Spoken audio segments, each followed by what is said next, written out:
How's everybody doing today? I just wanted to go over a few things in this video. I feel like a video is very easy to consume, so I was going to go over some things I'd like for you all to watch in the meantime while we're waiting on next practice. So this is how we're going to run man. So for all intents and purposes, let's say the opposing team is circle and the Bulldogs players are all going to be square. All right? So the circles are the other team. So the other team is on offense. For this example, the Bulldogs are playing defense. So whoever I'm going to assign as one is going to guard the opposing point guard. Now, that may not necessarily be the one on our team. It could very well be a perimeter defender I would just like to guard their point guard to put pressure on the point guard. We will be incorporating press defense, traps, and also a 1-3-1 defense. Now, I don't want to overload too much information, so I'm going to take it one video at a time. This video is specifically designated to speak about man. All right, so everyone on our team, one thing is that anytime we have a sub, we will say who we guarded, what position they play, and where to be in man if we know anything about that specific player. All right, so if you know he's a good shooter, you might want to tell the next person guarding him, play him tight. If you know he's more of a slasher, you might want to tell the next person, give him a little more space so that way you can recover if he does drive. All right, so we will assign our best defender on whoever the main guard is on the opposing team on the perimeter, our best perimeter defender, I should say. Whoever the main star or whoever is dribbling up top, which most of the time will be a guard, point guard, or shooting guard. I would assume a lot of teams are probably going to have it run through the point guard. There might be a team where there could be a forward or a two guard that likes to ISO that may be up top. In that situation, whoever is the main player facilitating the offense, we will have a designated perimeter defender on that player. All right, so the trick is whoever that player is, whether it's a point guard, shooting guard, small forward, that defender, for all intents and purposes, will be one. All right, so if the other off-ball players on their team are going to be in this example, let's say the point guard is the strong handler that's just trying to facilitate the team. We want to put pressure on that, so that strong perimeter defender on our team will be guarding the opposing team's point guard. Now, in the game, there will be other defenders that may not be as a proficient defender as the person I have on the main ball handler, whether that's a shooting guard, point guard, a small forward, the main scorer on the other team.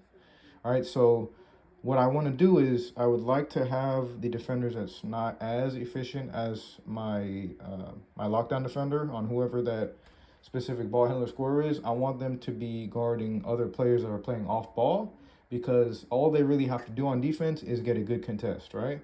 So we want to be able to get a good contest. Most of the time, that opposing team center is going to be in the paint. They're probably going to be picking and rolling. I mean, they could run a 5-out on offense. If they do, we're going to have to help on the boards, all right? But let's say their center is just rolling, and Ayush is the 5, right? I do want to clarify, Ayush is the only true 5 on the team. So everyone else, I do have to make some position adjustments in order to compensate for that. So that we're still going to be able to get rebounds, things like that, right? So what I plan on doing is I'm going to have the strongest perimeter defender on whoever the opposing team's strongest offensive or point guard is most of the time, offensive player. All right, so Ayush will always be guard the 5. Ayush, the only time it's not going to be Ayush is that if Ayush is not in the game, the only person I feel like can really take Ayush's spot when he's subbed out is going to be Dari. So Dari, I initially had playing up top, but I'm going to make the position change to put Dari at the power forward, because Dari I feel like is probably our second best rebounder on the team. So Dari will play big when Ayush is out of the game getting a breather. All right.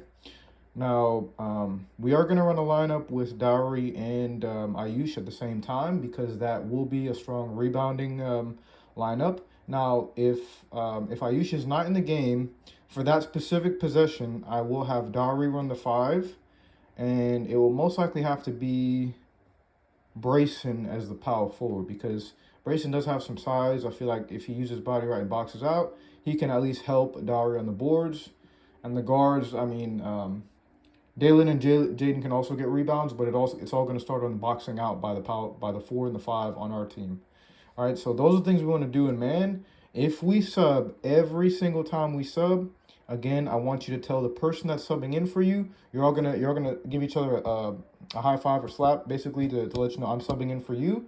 Now, before you sit down, you tell the next person who you had, what number they are. If you know the position, that helps because that gives the player coming in more insight. So that way they know if this player is going to be off ball, if he's a ball handler. Now, whoever I have as the main defender, they're going to be most likely going the point guard unless they have other scoring, 2 or 3. So I will discuss who I plan on having as the main perimeter defender.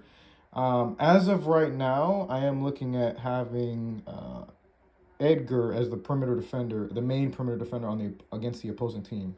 All right, so I will, but for now we're just talking about man. Now, when we sub in, we'll talk about subs and how we're gonna swap that out and things like that. But for now, that's how we're gonna run it. We will go over more in depth on how we will make those position adjustments, where I want people to be on offense and defense, things like that. But that's how we're gonna play the man. Ideally, in the man, you do not want to give up any threes, right? Because everybody should be guarding someone, so nobody should be left wide open for a wide open three. That's one thing we cannot do. We have to get back on defense, and we do have to play a good perimeter defense to not give up threes. All right, I want everybody to always get a good closeout. Whoever they're guarding, I do not want you to leave them wide open to shoot. All right, even if you're away, I want you to at least get a good run at them. All right, put a hand up. Rush them. Don't just give them a warm-up shot in the middle of a game. Okay, we're not going to give the opposing team warm-up threes, catch and shoot, and they're just wide open. All right, that's one thing we cannot do, and is not a recipe for success. So it is going to take some working on. All right, man, we are going to play defense depending on the team. All right, I'm gonna implement a few zones as well. This video is specifically talking about man. Thank you.